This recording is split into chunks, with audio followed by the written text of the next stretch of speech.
I listened to you when I was coming over, and I think at some point between 6:45 and 7, you discussed education in some bits, and it got me so agitated because honestly, even if you wanted someone to keep calm, there is no room for keeping calm. It is not okay to say that. Why do we not get it right always in education?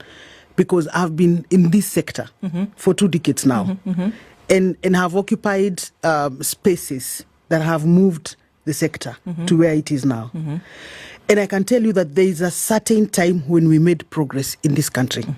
So it is not true to say that why do we always get it wrong? No, we don't always get it wrong, because we got it right in 2003. Okay. When Kibaki was the president, and he made a decision that let every child come back to school. Okay. That man was coming from somewhere. That man was coming from a very solid understanding of what the philosophy behind education. And that man was coming from a global perspective. What are other nations doing in education? What did we agree in 1990 in Jomtien, Thailand? What did we agree in 2000 in Dakar? And you know very well that when agreements are made and countries sign these international treaties and agreements, they become part of our laws. And we are supposed to domesticate that. That is from where President Kibaki was coming from. And later on, his predecessor, President Uhuru Kenyatta, picked from there. He may not have done as phenomenal stuff, but one thing that we saw, he took the sector from where it was to a different level. Okay. Including sustaining whatever efforts that Mwai Kibaki had put in place. He tried to keep to that step.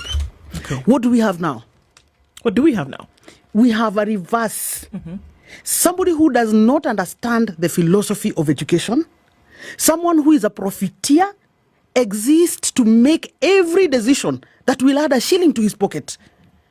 That is what we're having right now. And it is really painful to watch us go back to where we were even before President Kibaki came in. I ran Tunza Mtoto Coalition. Yes. And Tunza Mtoto Coalition is really a grassroots network. I interface with learners, parents, every morning. And by the special grace of God, learners in this country and parents in this country, when they are faced with a problem, they probably find me as a voice that they can talk to.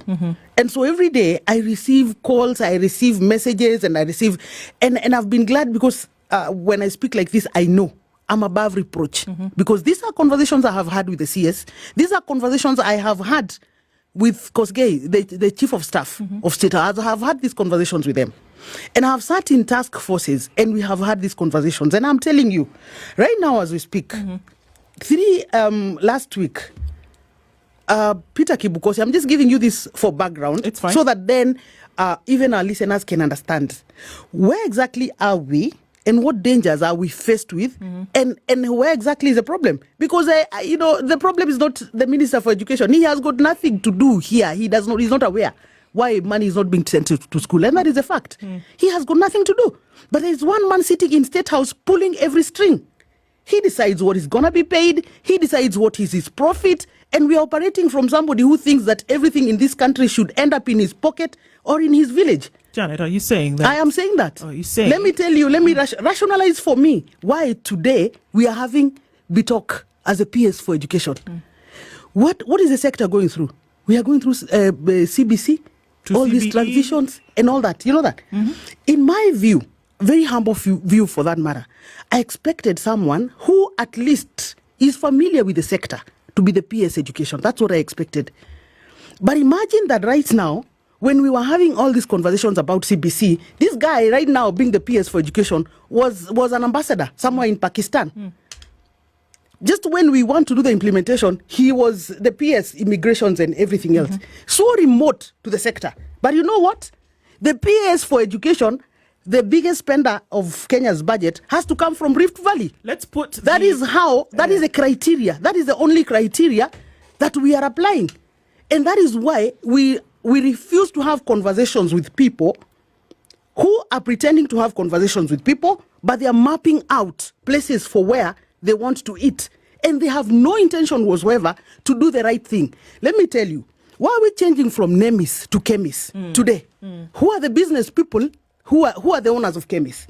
And why do we need to change for Christ's sake when the sector is going through so much reforms? Is this the time for introducing something new? Who said that we must change everything? You come in, you decide university funding is not working.